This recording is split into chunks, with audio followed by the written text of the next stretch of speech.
Hello. Welcome to the family meeting. Yes. Hey, Kimberly. It is the correct stream. Okay. We don't have a lot of time to fool around today. Okay. We have a lot going on. We got to get into it. Okay, we got 3 topics. So which one do you want to do first? Let's do the we can't do that one first. We gotta do that one last. Okay, so last week people were in the comments asking our thoughts on oh wait, we didn't bring Kevin. well, yeah, hold on, just do the intro first. So last week you guys, let's just take 2. Welcome to the family meeting. We do have quite a few things to cover tonight, which is generally a little bit more than what we normally do, aside from the banter. We are going to talk about Kanye and Candace's shirts, White Lives Matter, and just the fallout from that. We had some people asking questions last week, and we didn't get a chance to really hit on it, but I do have some thoughts.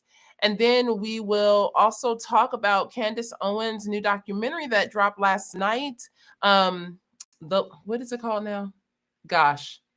Hold on, here it is. And there's a discrepancy between like what it's actually called and what it says on YouTube. The Greatest Lie Ever Sold. On YouTube, everything is The Greatest Lie Ever Told. I think those might be bootlegs. Okay. Yeah, it's The Greatest Lie Ever Sold. And so I've watched it twice. You've watched it twice? Yeah. We've both watched it twice. And so I'm going to share some thoughts on that. If you haven't watched it, you might want to check it out. And then, but there will be spoilers. So if you're one of those people that don't like spoilers, don't cry later. Yeah, because there will be spoilers. There will be.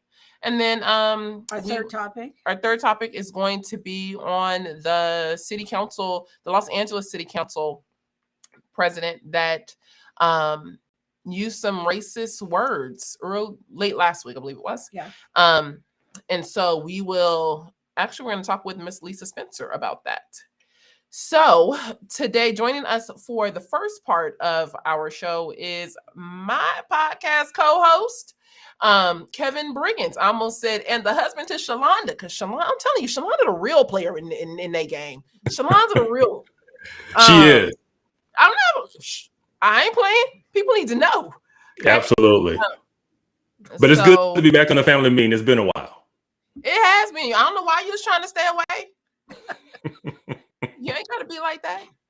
So Kevin is here. We just got off the phone talking about the Candace Owens documentary. So I think it'll be good for people to hear your thoughts on that, and we can kind of chop it up a bit. But let's first start with the Candace and Kanye White Lives Matter shirt. What, my thoughts? Yeah, we can start with Krista. No. She might say yes, but White Lives Matter. Hold up. So they showed up. I'm not even sure where they were. They were at a fashion show in like Paris or something. So they showed up with these White Lives Matter shirts on. And from Candace's position, I heard her talking about it.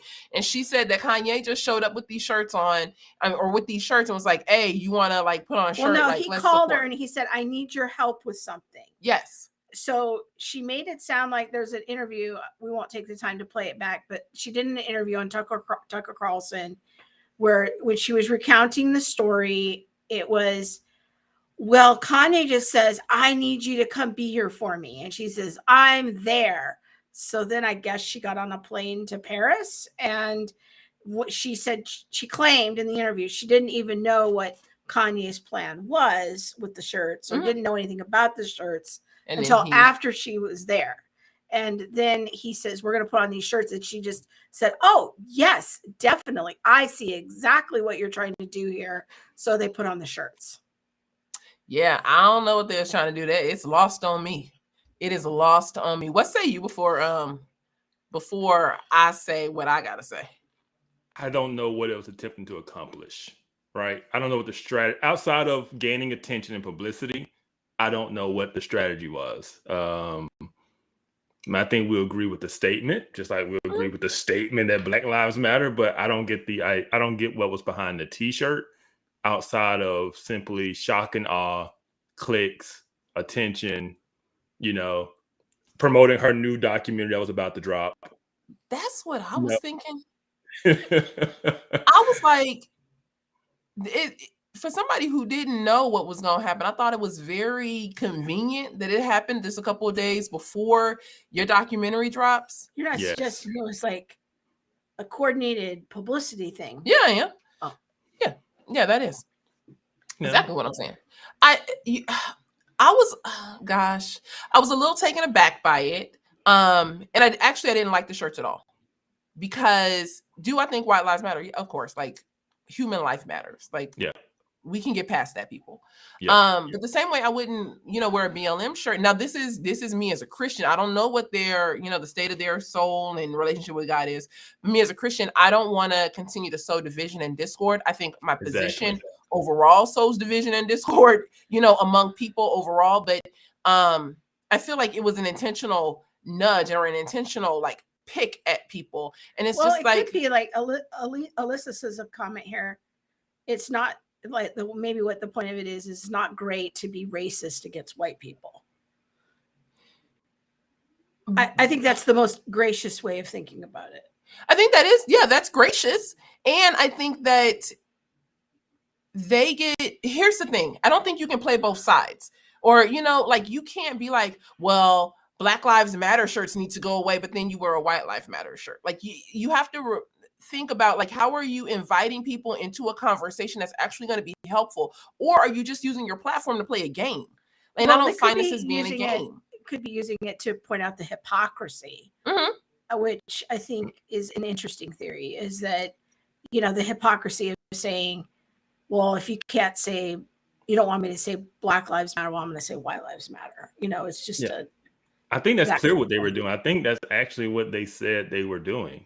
To point out the fact that Black Lives Matter was a fraudulent organization and all this stuff was a mess. But the way you go about doing it was simply a way to they knew the reaction it was going to cause.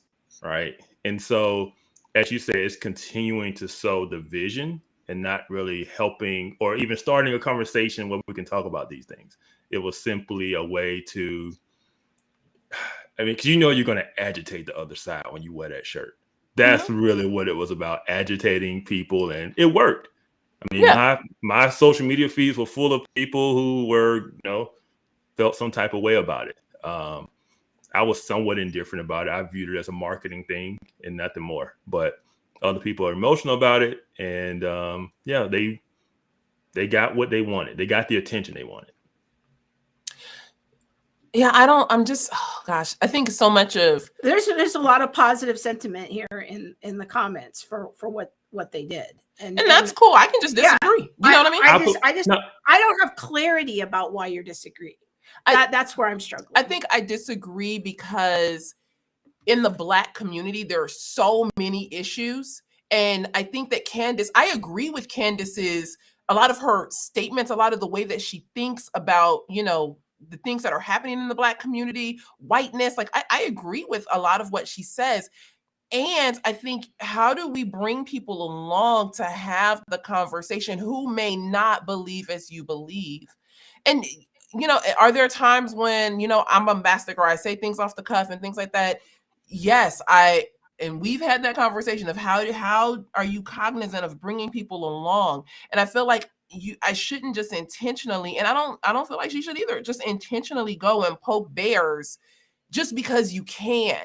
When you, on one hand, you want to say, it could be, and she says this clearly over and over again, Black people are just emotional, Black people this, Black people that. But then you actually have an opportunity to do something that can help bring people to a place of having a true conversation. But what do? You wear a White Lives Matter shirt, which just get people in their emotions anyway. Like, does that make sense? I'll put it like this, and I think this is somewhat the sentiment maybe in the chat, and correct me if I'm wrong in the chat, because I felt this way too on a lot of things. I think people are just tired and glad to see somebody punching back. I really think that's what it is. People are tired of taking the hits. They're tired of this movement. They're tired of being told they're racist. They're tired of all of this stuff, and they're glad that people are starting to hit back. And I think that is really what's drawing a lot of the. No, we're saying, bring people into the conversation. I think a lot of people just pass that, unfortunately, and Yeah, I think that's really just kind of where we are, especially coming up to an election. And yeah, it's just been so one sided for so long. I think people are just glad to see somebody's finally punching back, and they're kind of okay with it right now. And I think I can agree with that. Like I'm not one to not swing back. I'm not one to, be like, oh, we shouldn't take our punches. I just feel like there's so much work to do within our community. Hmm. And I feel like because she's already so hated within our community, she's already seen as somebody who just, talk, as am I, as are you, seen as people who Hmm. just carry water for white people and talk for white people and things like that. I was just like, man, you know, how for those who may be on the cusp of, wanting to come over, how does that damage that possibility? Like, how do we, I'm not necessarily speaking to the person who's at the BLM protest. I'm not Hmm. necessarily, chasing down the person who, is roommates with Patrice Colors. Yeah, I'm not doing that. But how do I have a conversation, and what support can we have for people for conversations with people who are on the fence? No, I I, agree. I agree with you. you know, and I completely agree that people are tired of, feeling like they have to take punches or that they're just called racist and things like that. And to that, I tell people all the time, you need to speak up. Like, don't wait for Candace Owens to come to your rescue. Hmm. And I know it's hard, So I don't know. I wasn't a fan. What say you? No, same.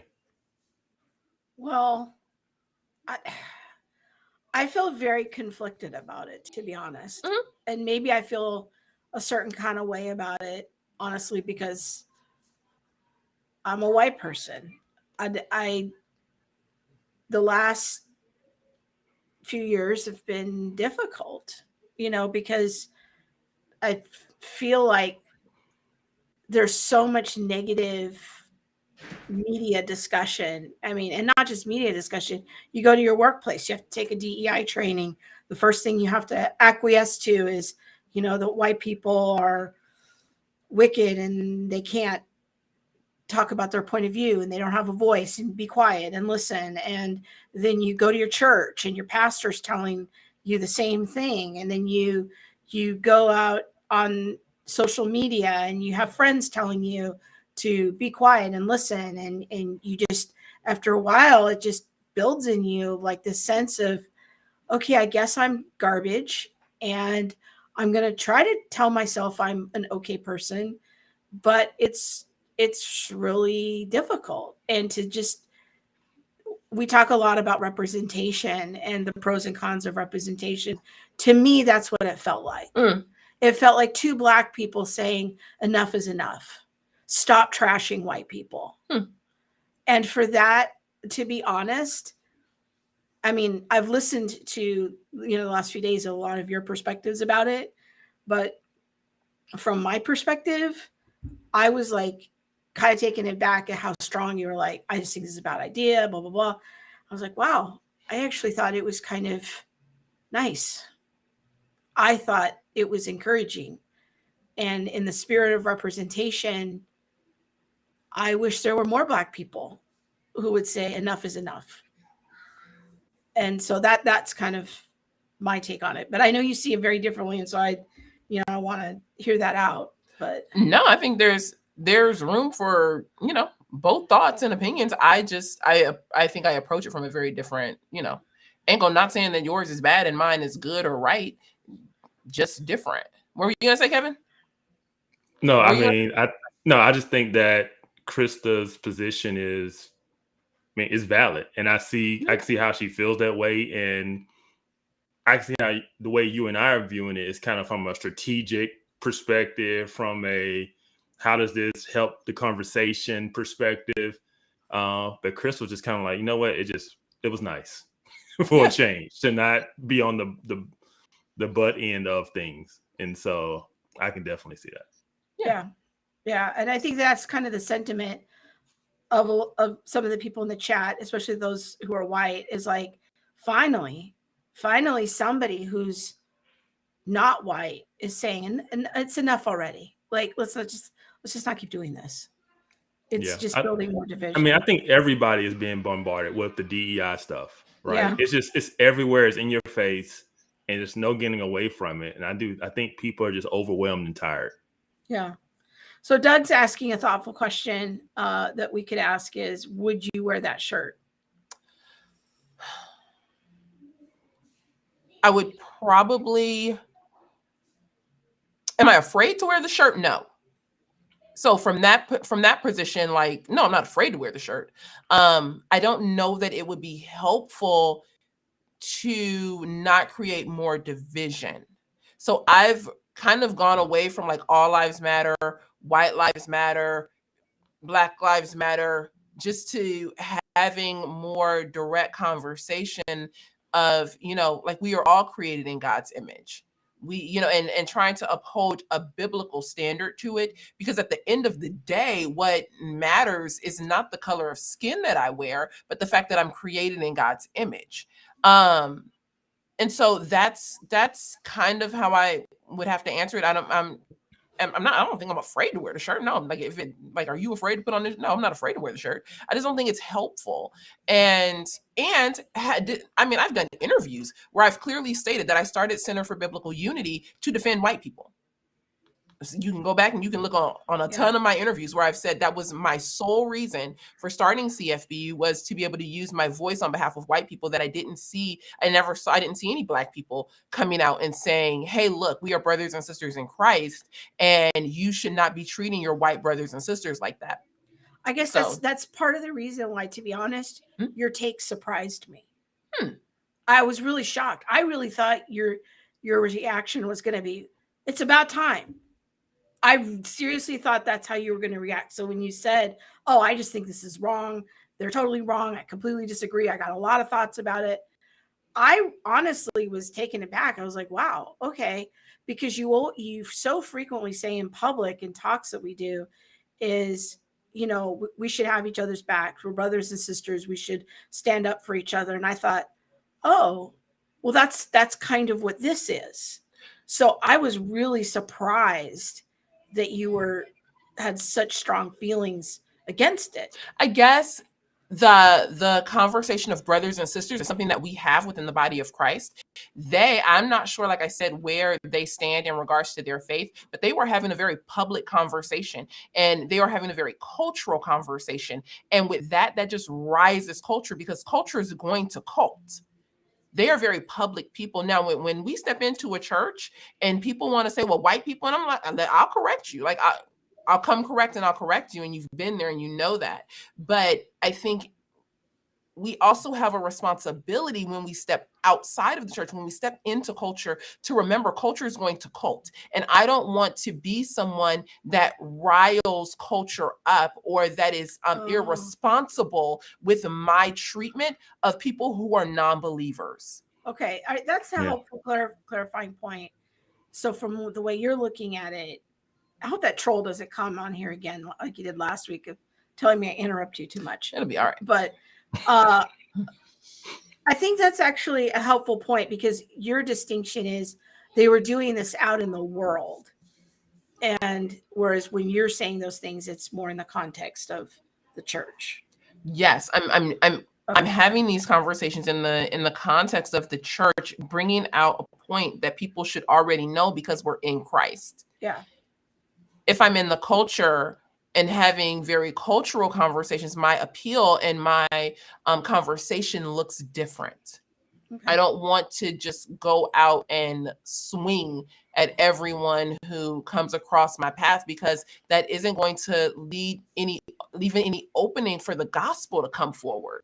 Yeah. They didn't win anybody over those t-shirts. Right. Nobody was more convinced that, let's stop doing all this stuff about white people because Kanye and Candace wore the t-shirts. No, it just made them more infuriated. Right. It's going to make people double down, or just see them as selling out or coons or placating the white people. And, they just kind of reinforced the stereotype that's out there. I think. Oh, sorry. All right. We got to move on. But okay.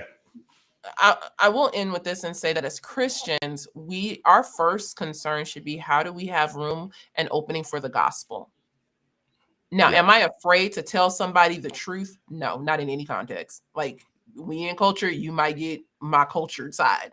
You know what I mean? But if it's not going to leave an opening for the gospel, that's what I have to go and think about first. Now, when I have my conversations in church, that might look a little different, because I'm assuming you already have the gospel. You know who Jesus is.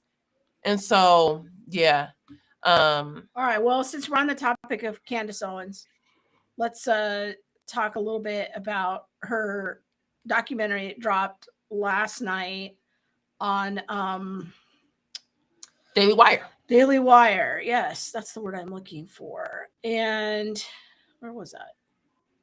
There it is. So it's called The Greatest Lie Ever Sold. And it's basically a look at Black Lives Matter, which, you know, to be honest, you've been talking about. I went back in the archives. I found a video from the fall of 2019 where you started. It was the very first video you ever did speaking out against BLM. Oh. And before 2020, before all of that. And so, you know, you've been pretty vocal. I was trying to add up how many interviews you did where you talked about Black Lives Matter. I stopped counting when I got to about 25 to 30 in 2020. So you were... I think, yeah, the majority of my interviews were all about, what do we do with Black Lives Matter? How should we, you know, how can we stand with Black Lives Matter? Yeah. So we've watched the documentary 2 times now. Kevin's watched it. So yeah. I'll say Kevin, open up. All right, Kevin, you go first. What were some of your thoughts? Let's start with the positives before we get into the negative we took away. The positive is, I think she is exposing and highlighting Black Lives Matter, the organization, as a fraud. It's the fraud it is.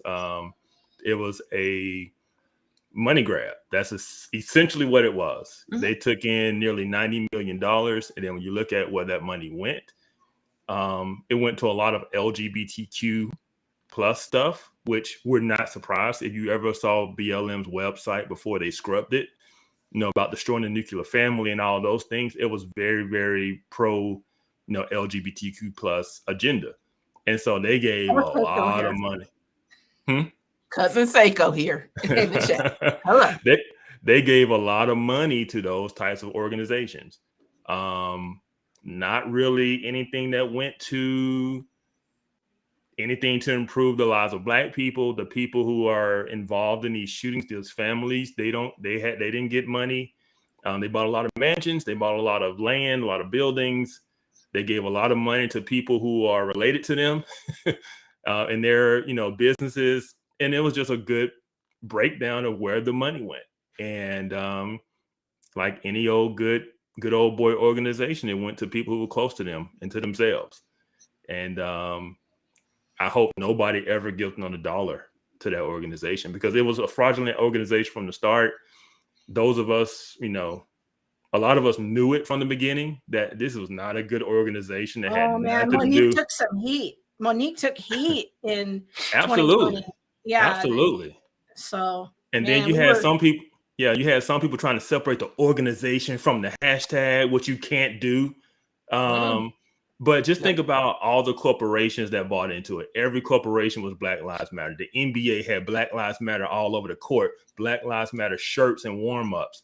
I mean, everybody had bought into this fake narrative that Black people were being hunted down by the police, and that this organization was some kind of civil rights organization out there to help Black people, when the reality is they were just a Marxist organization out there to cause trouble, disrupt the system, right? Tear down the system is what they do.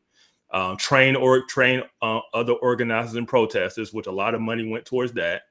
And then, you know, they take advantage of some controversial thing in the news. They stir up the people. They send their paid activists out there to pillage and burn and rile up the people. And at the end of the day, they leave. They take the money. They take all the donations. They leave the neighborhood just as burned down and destroyed as they left it. And they move on like they're the righteous people, and that everybody has to support them, and you can't say anything bad about them. It is a great marketing slogan. And I hope everybody goes and watch Uncle Tom 2, because if you watch Uncle Tom 2, you will understand what Black Lives Matter, the organization, does and how they do it. And the fact that their organization, it wasn't some spontaneous tweet that came up. That name is a strategy of making a slogan that nobody can really go against, right? Yep. You can't go against Black Lives Matter without coming off looking bad, right? And so that's just a strategy that they've used, and they've taken a lot of money from people. What's her name? Patrice Cullors? No, somebody. Oh man, I can't remember her name. She just asked for her money back. She gave $900,000. Yeah, Sharon Osbourne. Yeah, she gave $900,000 to BLM, and now she's like, I want my money back. Right? Can she funnel it this way? But CSBU could use it. You know. Candy has a funny comment, and she says it's not so Marxist since they were quite capitalistic in their use of their donations. A lot of property being bought. A lot of private property. Oh, this is the biggest thing. This is the biggest thing. $32 million went into the stock market. Yes. That's pure capitalism. Yes. Way to capitalism. How more white can you be?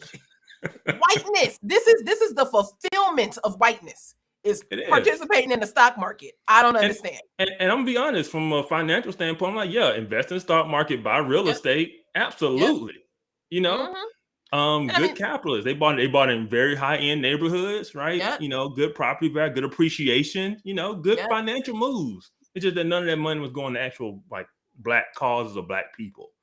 Right. Y'all, when Candace walked up to the to Patrice Cullors' house over in Laurel Canyon, which is a very, very like affluent white neighborhood. And she said everybody there was white. The guards was white. The dog was white. Like everything was white. And your neighbors is white. But white people are supposed to be the ones that are wicked. They're supposed to be the ones who are, you know, that you're afraid of and all of this. But you believe in private property because you have a guard, you have gates, you have all of these things. I would say you believe in white people because trust me, if I thought that white people were about to do me dirty, I would not be living next door. We don't have to have some kind of miles between us. But that's not the narrative. It just is it's just a show. It's a scam to be able to get money. And people are giving, and you know what? Because culture is going to cult, I feel like culture will support its own. So am I surprised that so many corporations and secular people gave money to BLM? No. What I am surprised at, though, is that so many churches and pastors gave money and encouraged their congregants to give money to BLM. When we were Point Loma Nazarene College had on their public social media for students, what can I do to help? They said donate to Black Lives Matter. That's when we went to the George Floyd Memorial. We went there. So many churches, because there were quite a few churches right in that local area, all BLM flags, all just, you know, the trans for miles, flags. Even going up to the memorial. And for those who don't know Minneapolis geography, the George Floyd Memorial is only a few miles from an extremely affluent, older area that sits on a lake. That sits on Lake Harriet. And so you have all these lakefront homes in a very older part of Minneapolis. You drive down this one street, just a few miles, not that far. No, I say 2, maybe. Yeah. Maybe 3, not far. And then you see all these boarded up buildings and stores and just devastation. And you turn down a little side street, and then there's within a block or two, there's 2 giant churches within a block or two of where the Cup Foods was or is, where he had the counterfeit $20 bill that he tried to pass. So it's not like they were down there and there was no church support. Like it was right there. And they all have Black Lives Matter flags. Yeah, and so, this is the thing too about Black Lives Matter. Their website had all their beliefs on it. So churches can't say, well, we didn't know what the organization was. Corporations can't say we didn't know. Yep. Yeah. They were open about who they were and what they wanted. And it's just you can't claim ignorance when it's on their website. So and Seiko's asking, why aren't they going to jail for fraud? Who knows where they are? Who knows where that money is? I think that investigation, or I think that's just being started, because people are starting to ask questions of, like, say, where are they? Where's the money? Who's running the organization now? People within local chapters are even asking those questions now. Yeah. And so it's And I almost think like that they took the money some and of the ran. chapter leaders, some of the chapter leaders might not. They might have had good intentions, you know. I don't know. Now, I will say regarding, was there anything you wanted to finish saying about the No, we video? can get to the part. We can get to the part. Okay, because thank you. So I thought she came with her receipts, and I was like, good for you. She came, she was talking about how BLM gave one organization $2.3 million. And it was someone that Patrice Cullors actually had a relationship with before the George Floyd situation. Talks about how the money was used to train activists. How, I think her recounting of George Floyd was very fair, very accurate. Like, she didn't she brought the receipts and was like, look, he was part of like this home invasion situation. He wasn't like some upstanding citizen. And yet, justice needs to be served and things like that. I feel like it was a very fair treatment. Here is where I differ, I guess, in my take on it, is that I personally felt like while she brought tons of receipts for BLM, she brought tons of receipts for George Floyd, she brought tons of receipts for like all of the money given to trans organizations and stuff like that. When it came to the Derek Chauvin situation, there was only positive words used. And it struck me kind of in a weird way. And I'm not saying that Derek Chauvin killed him. I'm not saying that Derek Chauvin, didn't have a time when he was a nice guy. Like, I don't know this man. But I thought it was a little odd that out of all of the digging and receipts that she brought around, she never highlighted any of this guy's, issues within his own job. I think it's clear, like, it's been highlighted in the media. I went online and was able to, look up some of the places where he's been reprimanded within his career as a police officer. It's like public information. And so I think it left me feeling some kind of way, because as you mentioned earlier, Kevin, to me in our private conversation, it's like, man, with all of the good information that is in this documentary, if I wanted to send this to someone who was maybe on the cusp of, maybe I need to, investigate these things a little more, because of this, I feel like, very soft pedaling around Derek Chauvin. And when I say soft pedaling, I feel like there was just a promotion. Like the words that were used were admirable, selfless, quiet, quirky. Loner. He's a loner. He was, someone that you wouldn't ever want to be in this position, level-headed, the kind of guy you want to show up on a call with you. Candace asked about his mental health state. Like, it was, to me, it was a lot of coddling. But specifically his mental health state in prison, now that he has to be in the cell 23 out of 24 hours a day. Yes. Not his mental health when he was an officer. I just want to make that clear. Yes. Thank you. But she did ask, like, so not really ever someone you would have thought to have had racial incidents. And you feel like she's leading people in where she's wanting them to go about this guy.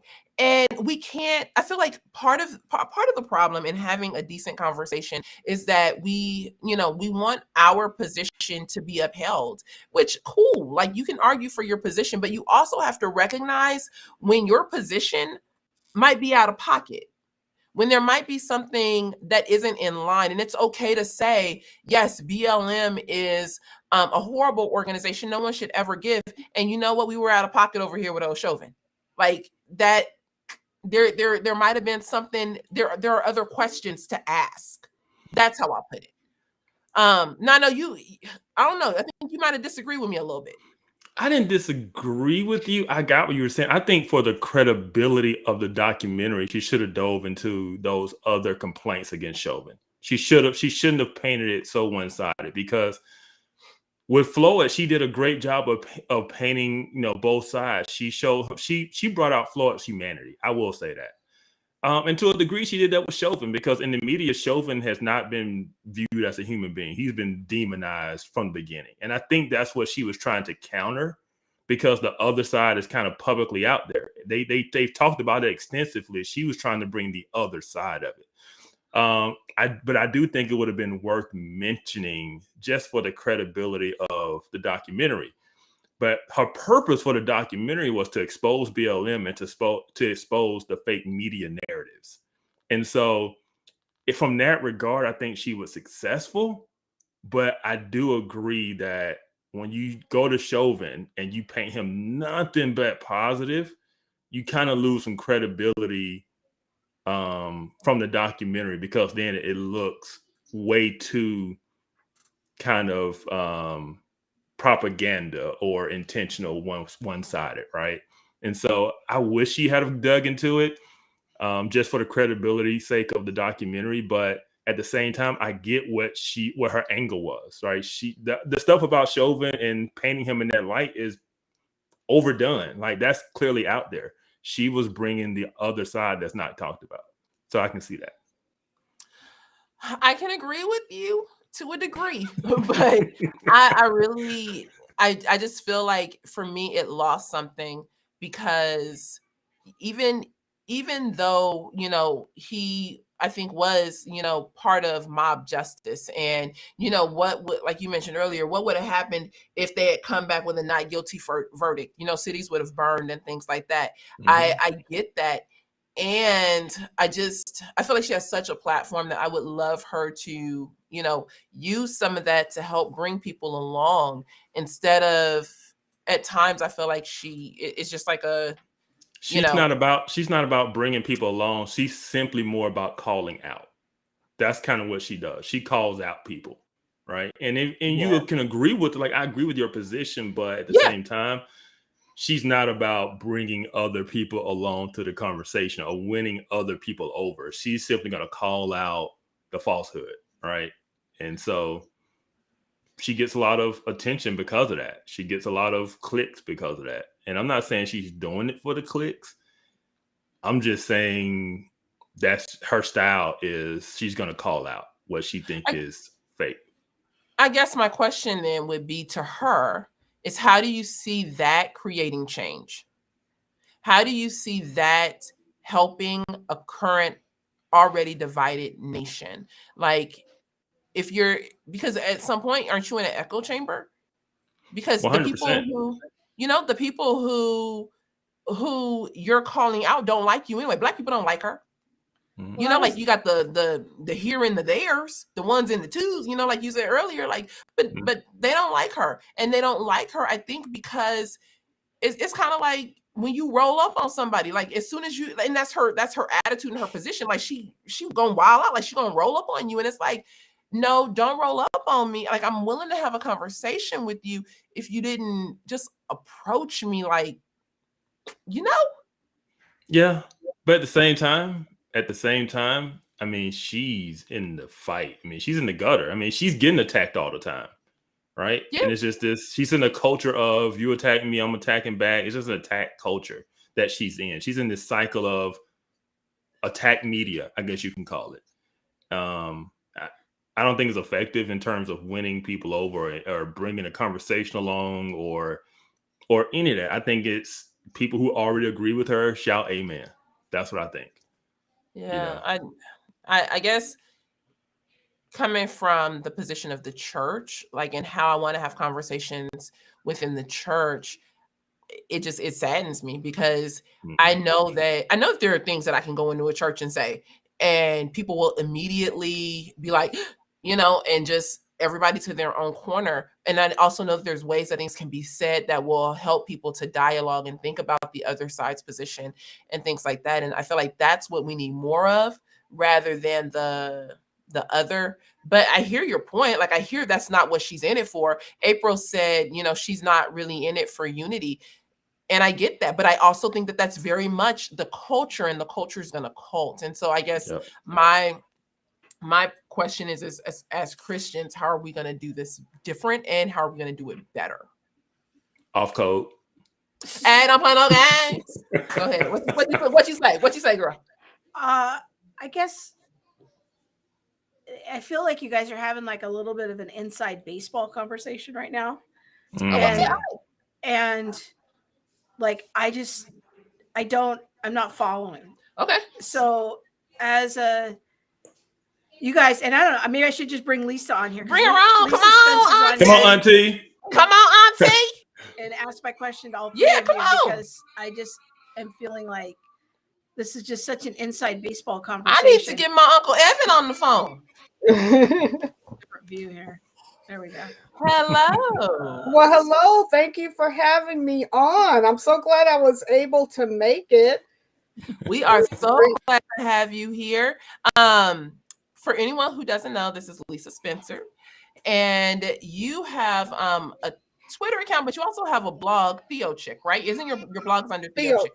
Theo Thoughts. Theo Chick is my Twitter handle. Okay. Although you're giving me some ideas, like maybe I should change it to Theo Chick. I don't know.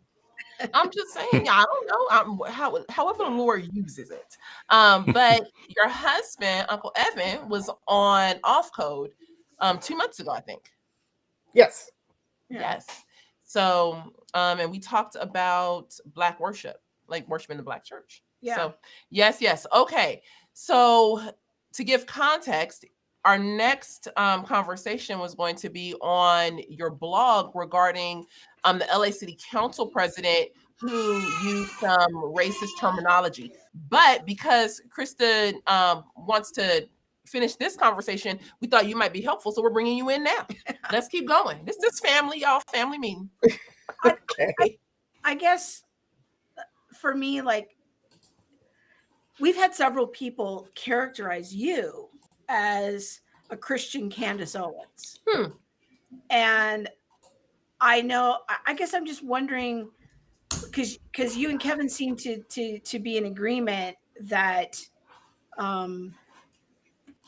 and Mike Davis is on here too. We should have him jump on because all of you are agreeing, like, you don't really like Candace's approach, although you might agree with some of her ideas. Mm-hmm. And I guess I don't know, as a cultural outsider, why so many Black people, even conservative ones, find her approach so difficult. Because, I mean, you can be kind of mouthy. Who? You.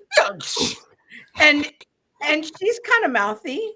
So I guess I'm struggling to understand what all of you see as the issue. Well, since I am the subject of mouthiness, I will let y'all answer, and then I'll say. Talk about put us on the spot.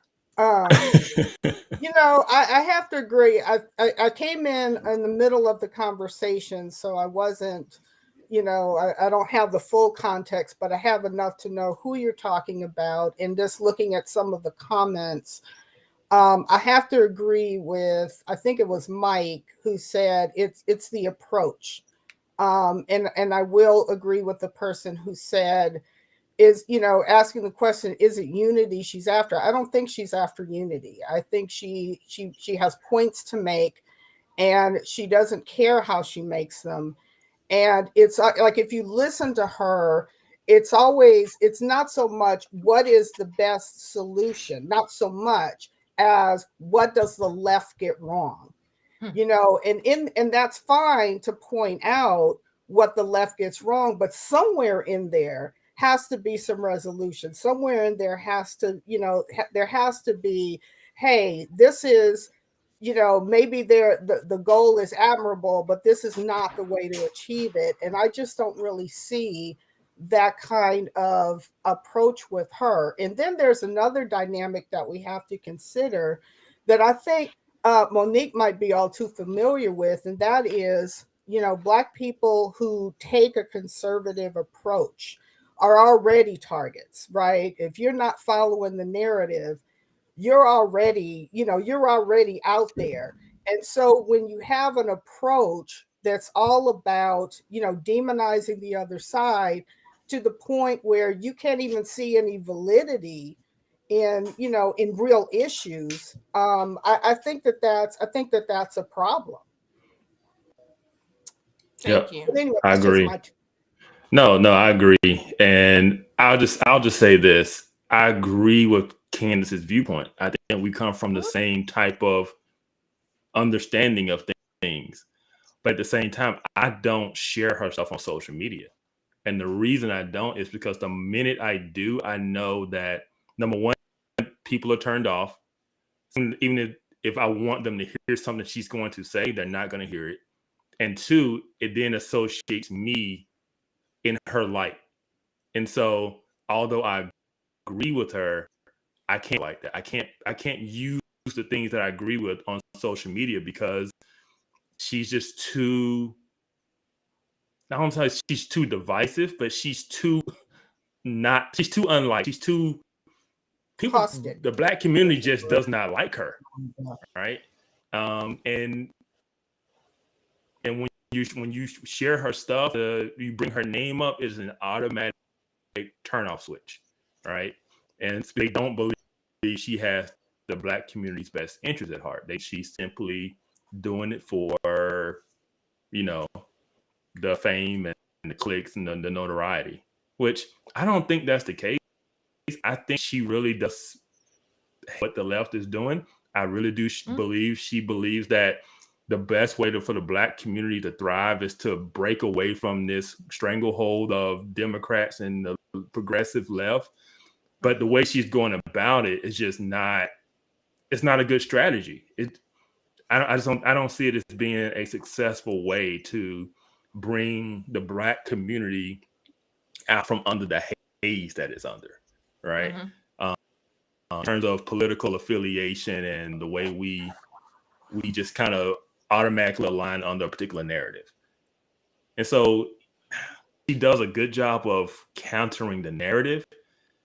It's just, like I said, it's just the approach and the way she does it. And it would be a different story if she kind of say, okay, that's the way I did it in the past. I'm going to kind of switch it up now. I'm going to come at a little bit different angle. But she kind of just, double down and kind of just hammers the point. And so, like I say, she's the kind of person that comes out and punch. You got to fight. You want to bring Candace Owens with you. But that fight just doesn't necessarily win over the people you're trying to convince that might be on the fence. And I think, though, that is partly okay. We gotta maybe Lisa can mute herself for a minute. I think that's part of why so many white people like Candace Owens, to be honest, Kevin. Is it because if you want to fight, Candace will fight. And so I know that some people have accused Monique, well, you just carry water for white people, or you're just in it for the bag. I wish I could find that bag. But I think that bag is hidden.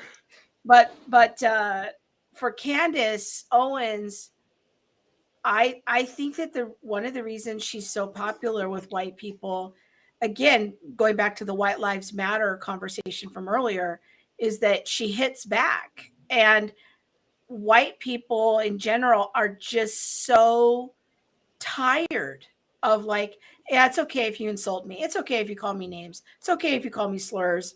I'm never going to hit back. I can't hit back because the culture has programmed me that's actually I'm an even more wicked person if I do hit back.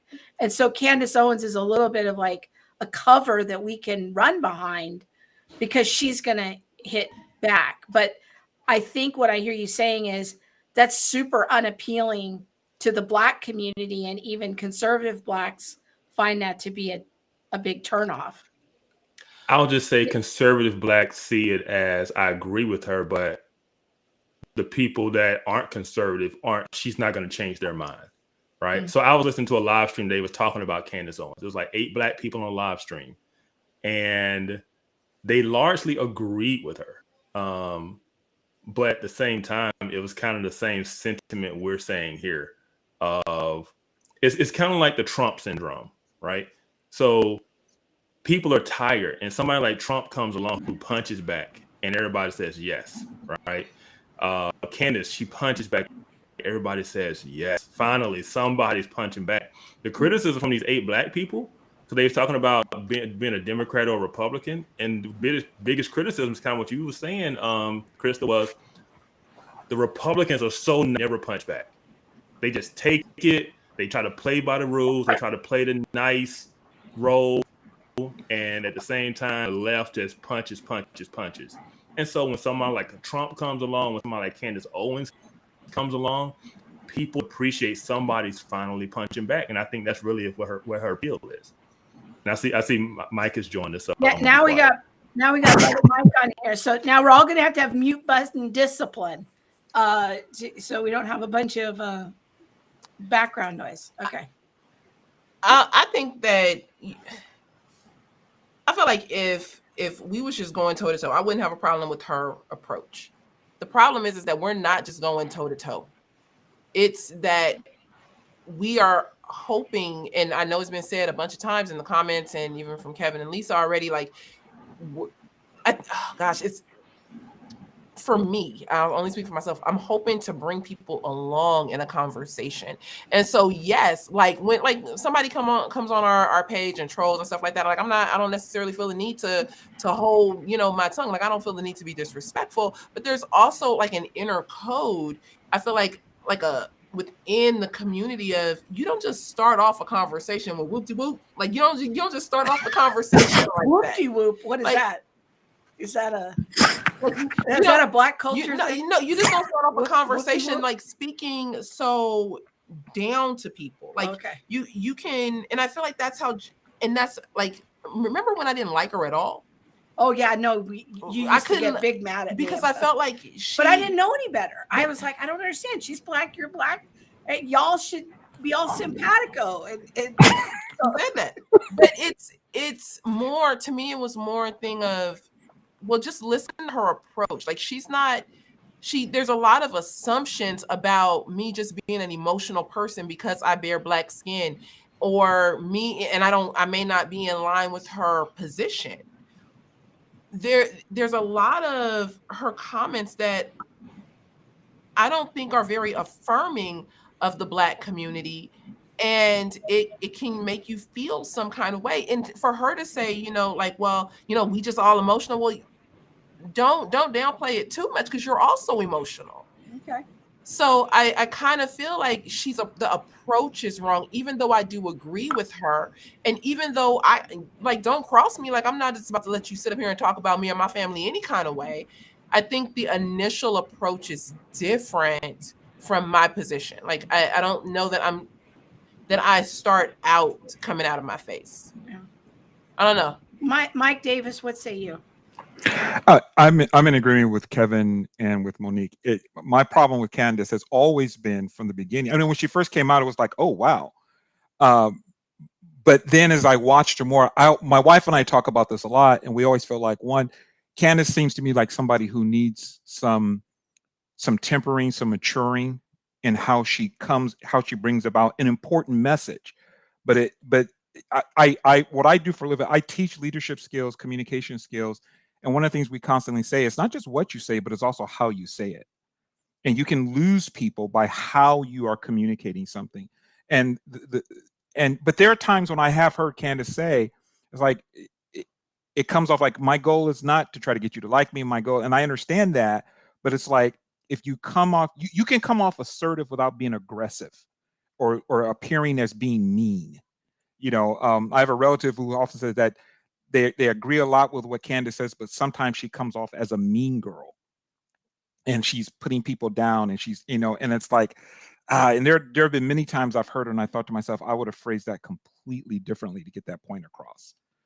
So there, like I think Kevin, Lisa, and hi Lisa, and Kevin and Monique, we're all in agreement that for the most part, a lot of what she says we agree with. It's just how it's coming across, because it's not bringing people together, and sometimes from my perspective, it comes down to, it's like an eye for an eye. Well, you said this, then I'm going to say this.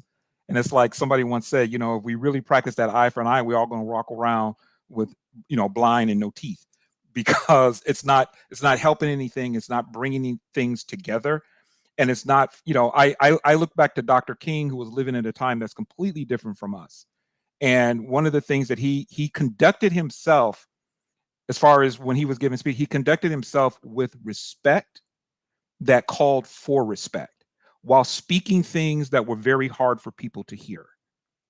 I will even say that to a great degree where Malcolm X was concerned, from things that I've seen. He was able to carry himself with great respect while speaking things that was very difficult for people to hear. So you don't have to carry yourself in such a way that it calls forth disrespect because of the way you said it. And I think people need to be aware of that. Yeah, that's good. And I want to let Lisa jump back in here too. But I do think that, Candy is making a comment here, and she's a Canadian from a Jamaican background. So I think her comment though is indicative of what some other people are saying in the chat, is that Candace Owens is a bit like David Wood is to Islam, where there's some mockery mixed with kind of straight talk, that this is the strategy, that there's a strategy in play. And now whether or not you buy into that strategy is that could be a point that's debated. But I think that this is a good conversation, because I've often wondered why I see so many conservative Black people on social media have such a strong issue with Candace. I've never understood it, because I'm like, I kind of agree with her on a lot of points, not every point, but I think she raises thoughtful points. But you guys are, raising some things that I haven't seen before. I don't know, Lisa, you want to add anything there? Oh no, I've had some strong opinions about Miss Owens, and that's all this is. It's all about I agree with Mike. I was very attracted to her appeal initially. I was attracted to the things that she had to say, that she was bold, and and really taking some stands that I think need to be taken. But then there at some point, if for whatever stand you're taking, right, against what the majority of, or perceived what the majority of the Black community is doing, like, voting Democrat, right, like holding to certain policies, and why they're not fruitful or even destructive to human flourishing, then at some point you have to say, okay, this is why. And it can't just be, the problem with Black people is this. And that's, her, the more I listened to her, that was the more I got of that, and not so much of, fruitful resolution. So I've determined to just, kind of keep my nose to the ground and keep my lips a little quiet about Candace Owens. But thank you for allowing me to have a comment. All right. Well, I think that the documentary as a whole, for those of you who have seen it, would you recommend it? Would you not? What would you do differently? I think if we're looking at BLM and the information behind BLM, she brings some strong receipts. And I would say yes. Like, here is, information that you can point to and say, look, I know you support this organization, but how do you explain this? This isn't just, pie in the sky, no receipts information. Like, she has information that we've already seen, and looking at their 990 and stuff like that. So, I think, overall it's well done. I don't have gripe with the documentary overall. I just, had that point about Chauvin a little bit. So yes. Would you recommend it? Would you share it on social media? Go watch this. Yeah, and then I probably just deal with what she did, and I just have to have those conversations. But yes, I think that the information about BLM is strong enough that I would share it. Okay. What about you, Kevin? Absolutely. And I do want to say this, because I know somebody's probably going to say it. We are not talking about, we're not the tone police. We're not saying, just say things nicer. Because I think all of us have been said some strong things, because there's a time for it. But when every time you come to the mic, you come with a hammer. Every single time it's just attack. Eventually, people just tune that out, right? Eventually, you're not useful in the way, because people think, oh, you don't care. You're simply just trying to cater to an audience, I guess you can say. But with that said, I would definitely recommend the documentary, because she brings receipts. It's well done. She brings receipts. And to me, the most damning thing that I love that's brought to light is the blind way politicians and the media just went along with this narrative and just pushed it. And eventually you caused the situation where I don't believe justice could have been served. I don't think there's any way a jury could have came out of there with anything but a guilty verdict. I don't care what the evidence said. Yeah. So I think my caution would be just the soft pedaling on the issue of Chauvin. I just think there should have been more balance on that issue. Yeah. I would be hesitant about recommending it or sharing it for that reason. If I did, I would front load my statement with that. Yeah. I would say, hey, I think this is really good. One thing I wish you would have done more of or better of was X, Y, and Z. I would say it beforehand, right? Yes. To kind of soften the blow when it actually happens. Because some people are going to feel that kind of way when they see how well she painted him with nothing bad or negative to say. So, I know we need to go on to the last thing that we're talking about, but something you said about, just stepping up to the mic and always having your hammer in hand. I don't feel like there's anything wrong with having a hammer in hand as long as you're equaling your swing. Like, don't just hammer one side, but then not talk about the issues on the other side.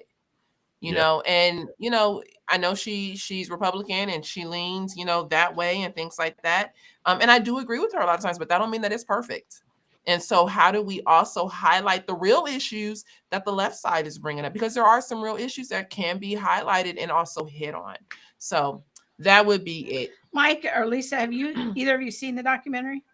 No, I'm gonna try to see it this weekend. Okay. All right. So I won't press you with all the caveats in mind. There's a lot. All right. So I'm gonna say goodbye to Mike and Kevin. Thanks, guys. Bye. Thank you. Yeah, we're going to chop it up with Lisa here for a few minutes. Yes. That was fun that Mike jumped on. Yes. I love us and all the family. That's so great. All right. So Lisa wrote a couple of days ago a really thoughtful blog post. Let's see if I've still got it here in the queue. Well, you're looking for that. I'm going to give some context. Yeah. So, gosh, on October, so it must have come out like October 8th. The story must have broke or something around the 8th, I guess, maybe a little bit before. That the LA City Council President Nuri Martinez was recorded in a private conversation, demeaning another city council member's son, Mike Bonin, who's his son is adopted and he's Black. And I mean, I listened to the recording and heard the things that he said. She thought that he needed to, I don't know if she said beaten or like there should have been I'll just say severe punishments that should have happened to him. I think she compared him to a monkey. There were a lot of derogatory comments made in this recording. And she owned up to it. She didn't say it wasn't me. And I think at this point she was either fired or she resigned. But your blog then came out, I think 2 days later, a day or two later. And I just thought it was such a helpful piece, and as Krista did too.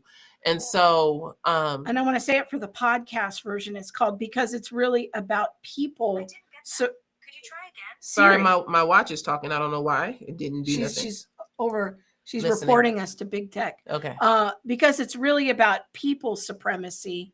And people can find that at theothoughts.com, which is Lisa's blog. But Lisa, why don't you just talk to us a little bit about what stood out to you when you heard these comments from Ms. Martinez? Right. So I was, doing my little Twitter scroll, as I tend to do, probably a little more than I should be doing. Guilty. And I caught wind of this thread about the situation in LA, and her name wasn't mentioned. The other city councilor's name wasn't mentioned, but the framework was, the gist of the thread was, we need to expose what goes on in LA with respect to Latino power brokers. And maybe those exact words weren't used, but it was the fact that, if you look at the demographics in Los Angeles, it's almost 50% Latino. And so when it comes to the halls of power, if you will, there's definitely a presence, even more so than when I was there. Now, for context, I actually grew up in the Los Angeles area in LA, predominantly Inglewood. We moved to Inglewood when I was 10. It's, for those who don't know, it's the next city over. And so, but you still get it, in terms of the socio-political dynamics, you pretty much get the same thing. And, I moved away, and I graduated high school from Inglewood High School in 1982, and went to school in the San Fernando Valley. For people who know where that is, it's about 30. I was in North Hollywood. Come on. All right. So I went to CSUN and stayed in the San Fernando Valley for a number of years before I moved away in 94 I moved to Boston. And so I was at the beginning of my career, and I worked in community development. So I worked with people who would know the inner workings of, a city hall. I was just a little peon then, so I didn't know anything. But but I could tell you, and this is a point that I made in my blog, is that, just based on my experience, when it comes to the Black and Latino community, there's just separation. I went to a school when, my high school was at that time predominantly African American, maybe 20% Latino. Now it's like 2/3 Latino, and about, I don't know, 25% African American. I had to, after I wrote that blog, I had to go look it up. I'm like, well, actually, that doesn't surprise me. And so, bringing it back to this conversation, there is a very significant Latino presence, and in the seats of institutional power. So the actual context of this meeting that took place was about redistricting. And it was her and I believe 2 other city council members. And it was the head of a labor union or labor organization. And they were all Latino. So it really wasn't just her. Mm-hmm. There were disparaging comments that were made from not just her, and I don't know whether it was all of them, but I know it wasn't just her. And the fact that we were talking about redistricting, the context of the comments were, or the thrust of the comments were, we need to preserve power for ourselves. Mm-hmm. And what was interesting about this thread that I was looking, and I actually saw another thread too, and I was just looking at all the comments, and the more I read, the more it struck me, nobody was talking about white supremacy, because as we all know, that's to blame for everything, and I say that, that's probably a little bit of hyperbole, but the fact that, white supremacy comes up, whatever ill in society is tied back to white supremacy. And I was like, look at this. We're talking about power dynamics, and we're not talking about white supremacy. Mm-hmm. Rather, we're talking about 2 racial groups, right? And so it really took me back to, to the idea that, let's say there was not, right, we don't have the history in this country as we do with, with slavery and Jim Crow and white supremacy, right? the idea that there's going to be ethnic conflict. There has been ethnic conflict since the fall. There has been ethnic conflict with people who share the same skin color, right? And so it, it really just struck me, this whole incident, especially the more that I found out about what the meeting was about.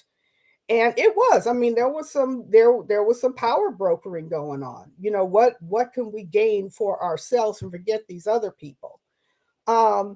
It spoke more, not the racial condition, but the human condition. Yep. And this is what the fall has wrought. Yeah, that's so good. I'm thinking of a comment you often make. What? About, the desire that God sets up the creation so that we can rule and reign over creation. But after the fall, we end up wanting to rule and reign over each other. Mm-hmm. I thought you put it so well. You said it's an issue of people supremacy, elevation and subjugation of other people.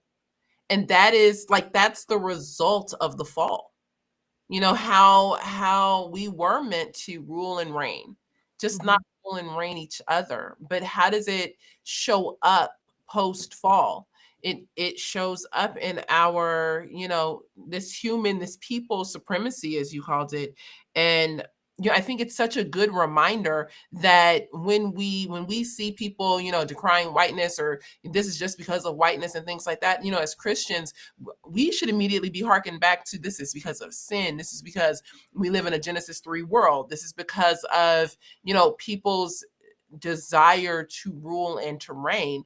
That was, I feel like, given to people before the fall, but after the fall, it's taken on its own, unchrist-like, no righteousness kind of, situation. Right. And I did, when in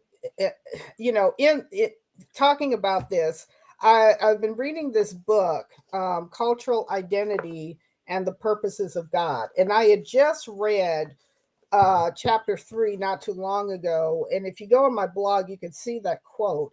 And it took me back to that quote, that essentially is saying, we'll find a way to, people groups will find a way to, in the interest of dominance, in the interest of sameness, right? They're not like us. They're different from us. Therefore, we can reign and rule over them as a group. So it's not just, it's in, yes, we do have that individual disposition, but then when it takes on a collective sense, I mean, that's what you get. And that explains, when you look at the annals of history, that explains so much of some of the atrocities that, that we've seen. I mean, look at, Nazi Germany, like, why were the Jews disdained? Why were they hated and, enforced into concentration camps? And so it's the same, it's the same underlying root. Yeah, I agree completely. I thought you highlighting that point was so helpful when we look at just history, when we look at, well, why are people participating this way? And especially as I consider people within the same, ethnic category. People will get together in their own groups, and people will say, now this group is bad, and how do we conquer this people? How do we subjugate that group? And I don't think we're, anywhere near the end of that. But that's not a white problem. That's a people problem. And that's why I said, at the very end, I noted that when it comes to resolving this from these kind of tensions from a biblical framework, why any ideology, any paradigm that pits one group against the other really is contrary to the fruitful resolution that is offered through Scripture, that reconciliation, which if we look at what's going on now with critical social theories, that it does exactly that. It pits groups against each other. And when you don't get anywhere that way, except with increased hostility. No, I thought, yeah, I actually wrote down your ending comment, or a piece of the last paragraph, because I thought it was so just spot on. It says, we'll never get to faithful, fruitful resolution as long as we pit ethnic groups against each other and perpetuate hostilities. Christians need to abandon paradigms built on social theories that do exactly that. And I think that's, it's so in line with what we, talk about and things like that. But it was just so beautifully stated, I think, as like the very ending sentence. And what are we left with from the piece? It's don't embrace the things that are not of God. Don't embrace, ideologies that are antithetical to scripture, because it's going to do is continue to pit you against one another. Where when you embrace the gospel, and when you embrace the scriptures, it actually brings us together in a way that is deeper even than our own familial relationships, because we're founded on Christ. Yeah. That's so good. Well, thanks for coming on, Lisa. You said it. I think it was a much better conversation having you here. And Well, we would have done it, girl. Thank you for having me. We're definitely grateful for your voice, and yes, for you coming on. Ann H says some groups need to be called out. I'm not, anti that thought. I do think that how we as Christians, we are, careful of the words that we use, and how things are done. But I'm not opposed to calling people out. I'm not opposed to church discipline. I'm not opposed to saying you out of pocket and that's not, godly or things like that. So yeah. Completely agree. All right. Go check out more of Lisa's content. Yes, it's very good. At theothoughts.com. She's also we republished one of her blogs over on the Center for Biblical Unity, and I always appreciate your comments. They always make me sharper, and I always feel like, if Lisa commented and it's good, then we're we know we good. We're on the right track, because she'll let me know if I start. Don't plan on that. Don't plan on that. If I'm about to fall into a ditch. It's very appreciated. So, all right. Well, all right. We are take care. Deep into this. Thank you. We'll see ya. Bye. Okay. Right. Well, it's an interesting show. I love this. I have loved this. We had all the people on. We just gonna start calling people up and be like, hey, you want to be on? Come on, let's go. We're gonna talk about this. Come on, let's go. Yeah. Yes, that was awesome. All right, you guys, it is well past our time. We're supposed to be on here for an hour, but I have absolutely loved this. Thank you so much for being in the conversation and, helping, just being with us as we kind of, think through things. And, we works in progress. We are still being refined and sharpened by the Lord, and even, allowing our thoughts about things to be molded. So thank you for being with us in that process. I'm glad to do this with you. Yeah, it is. It's been interesting. I think it's good, like a lot of opinions and back and forth, and I'm not sure I agree, and that'll all be okay, you know. And I think you see that so rarely in Christian public spaces, I think that's good. But I got your back. I know, girl. I got yours. I know. Yes. All right, friends, we will see you soon. And don't forget to tune in this Saturday for All the Things Rewind. We're going back into the archives to pull out some real gems that very few people have watched from past seasons, and giving you some updates in some cases. But you're not going to want to miss our show this weekend about biblical literacy, as particularly among our pastors. I think you guys are really going to enjoy it. We're going to talk to. Is that the one that's dropping this week? I thought it was the one.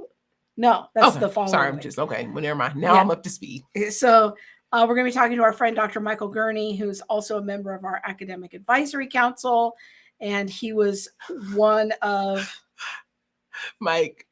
Krista and the Christian Candace. So see you later. So see you later. That's hilarious. But just make sure to come check us out this weekend. And Also, in case you missed it, I did a live stream on Monday over on my Theology Mom channel. I looked at the question, which BIPOC voices should I follow? Yes. So people And might then enjoy that as well. Off Code just dropped on Sunday, and it's the one with us and Alton. Yes. Yes, us and Alton, and we're looking at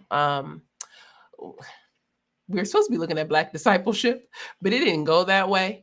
Check it out. It's a very good conversation. Looking at a bit of, how do you, if you've experienced racism, how do you get, beyond that? Racism is hard. Real racial trauma. Real not racial like trauma. the person didn't hold the door open for me. Yeah, we're not talking about microaggressions. We're talking about people spitting on you. Like, how do you deal with that? Punching you. Yeah. And racism, we completely believe that racism can happen to anyone, not just a person who's of a particular ethnic group. Yeah.